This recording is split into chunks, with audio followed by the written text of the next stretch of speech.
Hey everyone, ready to explore something we all do but rarely think about? I know what you mean. Breathing, we do it all day, every day, but how often do we really think about it Exactly. But today we're diving deep into the power of breath. and how it can seriously impact our well-being? Our source material for this deep dive, a piece titled Stop Breathing Shallow, It's Killing Your Spirit.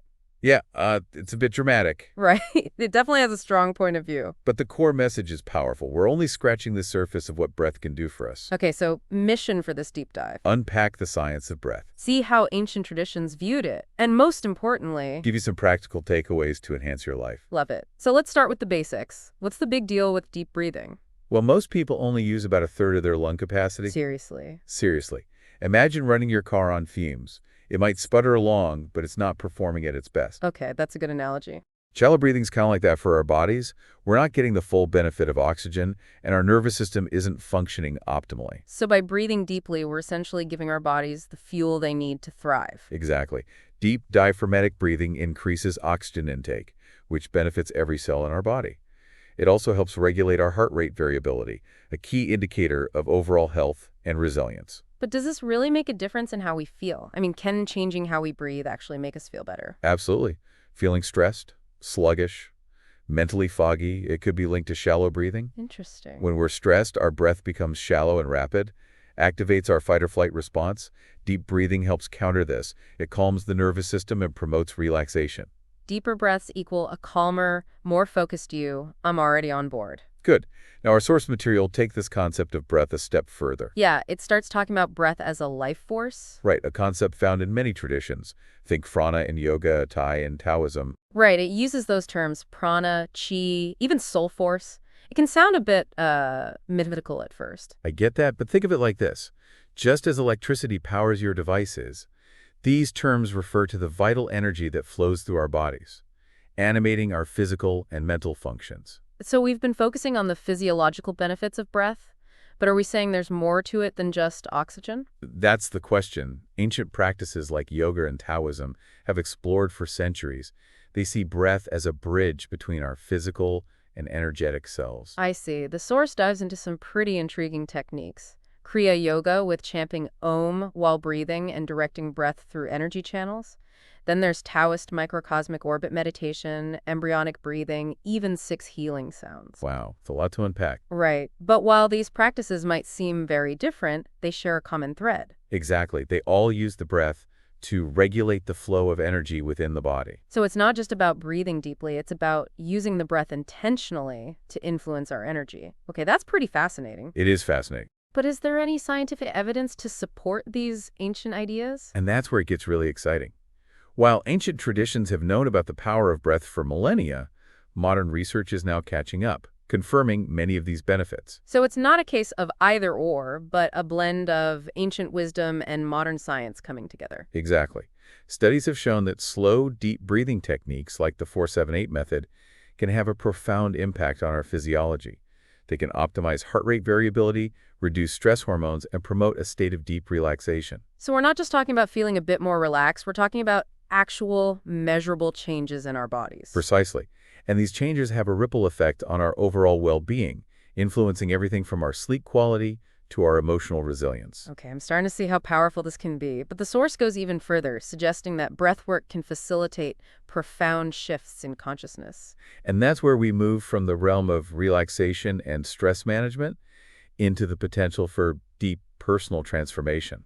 And this is where some of the more intense practices come in, right? Like Kundalini Yoga's Breath of Fire and Mahamudra, which combines breath retention with specific postures. Yes, these are advanced techniques that can be very powerful, but it's essential to approach them with caution and proper guidance. But we're not suggesting listeners go out and try Breath of Fire on their own after listening to this. Definitely not. Attempting them without a qualified teacher could be risky. It's crucial to learn these techniques from an experienced teacher who can guide you safely and effectively. Okay, safety first. But for those of us who are just beginning to explore the power of breath, what are some simple practices we can safely incorporate into our daily lives? One of the most powerful things you can do is simply become more aware of your breath throughout the day. Notice how you breathe in different situations, like when you're stressed, relaxed, focused, or distracted. So start by paying attention, becoming more mindful of our breath. Exactly. From there, you can experiment with simple techniques like conscious deep breathing. Throughout the day, take a few moments to pause, inhale deeply, filling your belly and chest with air, and exhale slowly and completely. I've heard about the 4-7-8 breathing technique for relaxation. Could you explain that a bit more? Sure, it's a fantastic technique for calming the nervous system. Inhale for a count of 4, hold your breath for a count of 7, and exhale slowly for a count of 8. Repeat this for a few minutes, and you'll likely feel a sense of calm washing over you. Simple but powerful. I've tried that before, and it really does work. It does. The key is consistency. Even a few minutes of dedicated breathwork each day can make a significant difference over time. It's like anything else. The more you practice, the more benefits you'll experience. Okay, so we laid the groundwork exploring the science and some basic techniques, but this deep dive wouldn't be complete without delving into the more esoteric aspects of breath, right? The source material really emphasizes this connection to something greater than ourselves. True. It really does. So where do we go from here? Well, let's explore that after a quick break. Stay with us. Okay, so before the break, we touched on some of those advanced breathwork techniques, like breath of fire. Right. The source describes it as an energetic reset button, but it also sounds pretty intense. Rapid breathing potential for intense sensations. It's a bit intimidating, honestly. I can understand why you'd say that. Breath of fire and other advanced techniques, they are powerful tools, and like any powerful tool, they require respect and proper instruction. That's why having a qualified teacher is so important. The source actually talks about that, how crucial it was to have a teacher for their first experience with breath of fire. What exactly does a teacher provide in that context? Well, a good teacher will guide you through the technique correctly, but also create a safe and supportive environment. They can help you navigate any intense sensations or emotional releases that might come up during the practice. So it's not just about learning the steps, it's about having someone experienced there to support you through the process. Exactly, especially with techniques like breath of fire, which can be pretty stimulating. A teacher can help you stay grounded, make sure you're practicing safely. Okay, safety first, but beyond that, what makes breath of fire so unique? What's actually happening energetically? Well, think of it like shaking up a bottle of stagnant water. Okay. Breath of fire uses rapid, rhythmic, diaphragmatic breathing to stimulate the flow of energy throughout the body, clearing out blockages and invigorating the system. The source describes it as stoking an inner fire, burning through stagnant energy. Is that a literal feeling? Yeah, it can be. A lot of people experience a feeling of heat or tingling throughout their body during breath of fire. Some even feel a vibration or pulsing sensation. Wow, that does sound intense. But is it just a physical sensation, or is there something deeper happening? Well, the idea is that by clearing out those energetic blockages, you create space for greater vitality and mental clarity, even spiritual awakening. So it's not just about breathing deeply, it's about using the breath to transform energy within the body. Exactly. And this concept of breath as an alchemical tool is found in many traditions. The source also mentions Taoist embryonic breathing, which seems to focus on very subtle internal breathing. How is that different from something like breath of fire? It is quite different. Where breath of fire is dynamic and invigorating, embryonic breathing is about cultivating stillness, cultivating deep inner awareness. It focuses on refining and harmonizing our energy, working with the breath in a very subtle way. The source describes it as returning to a state of pure potential, like an embryo in the womb. It sounds almost like a form of energetic rebirth. Yeah, in a sense, yes. It's about returning to a state of balance and harmony, allowing for deep healing and transformation to occur. Then there's the 6 healing sounds, which the source describes as using specific sounds and exhalations to release negative emotions from the organs. Sounds almost like a form of sound therapy combined with breath work. It is interesting. Each sound is associated with a particular organ and element in traditional Chinese medicine.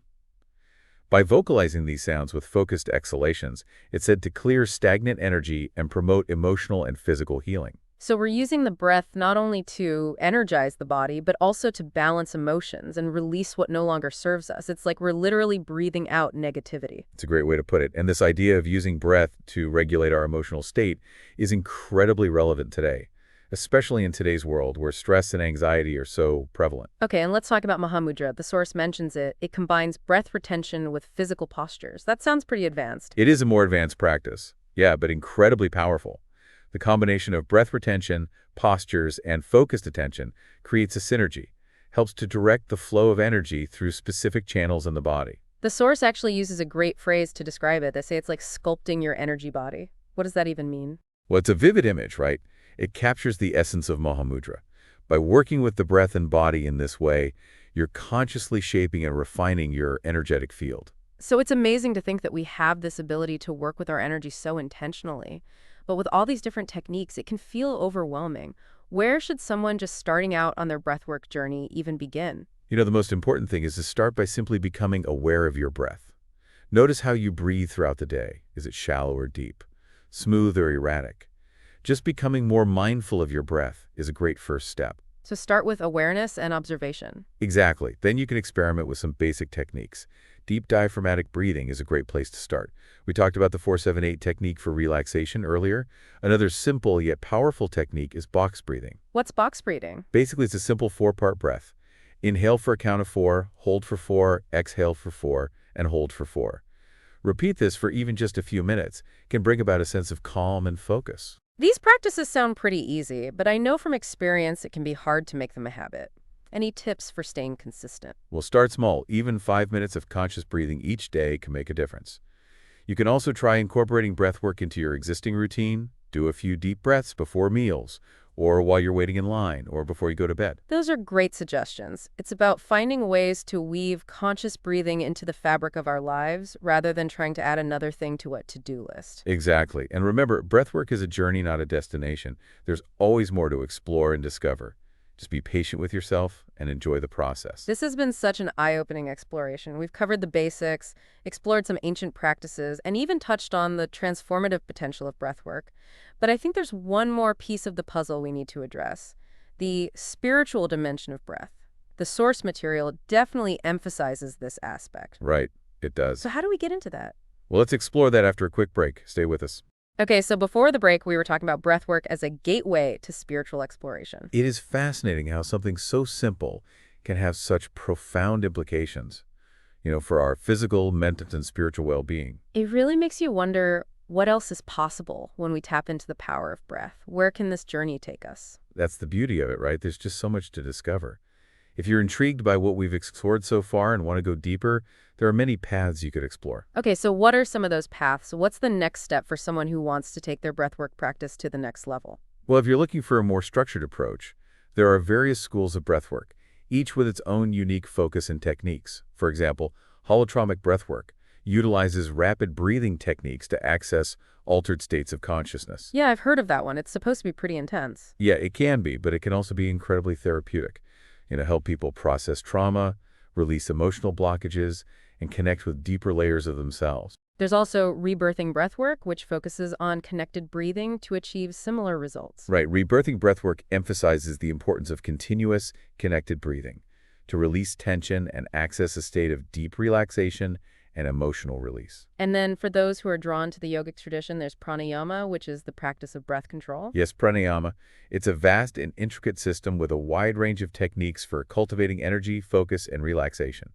It's a great complement to a yoga practice, or can be explored as a standalone practice. So it seems like there really is something for everyone, whether you're seeking deep healing, spiritual exploration, or simply a way to manage stress and enhance your well-being. Exactly. The key is to find what resonates with you and approach breathwork with an open mind and a sense of curiosity. The source material emphasizes that this is just the beginning, that by making breathwork a regular practice, we can transform our lives in really profound ways. It's true. It's an invitation to explore the full potential of breath, to move beyond seeing it as simply a physiological necessity, and to recognize it as a powerful tool for self-discovery and growth. So for our listeners who are ready to embark on this journey, what's the one thing we want them to take away from this deep dive? I think the most important thing to remember is that you have the power to change your state of being, your energy, and your life with every breath you take. Pay attention to your breath, experiment with different techniques, and see what works for you. And if you're feeling called to go deeper, don't hesitate to explore different schools of breathwork, find a qualified teacher, and embark on a journey of self-exploration through the power of breath. This simple act that we often take for granted holds so much potential. It's a key to unlocking vitality, clarity, and connection, a bridge between our physical and spiritual selves. So breathe deeply, explore the possibilities, and see what unfolds. You might be surprised by what you discover. That's the beauty of it.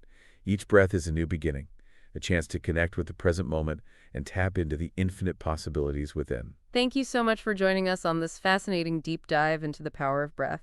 We hope you've been inspired to explore this incredible tool for yourself. Until next time, keep breathing.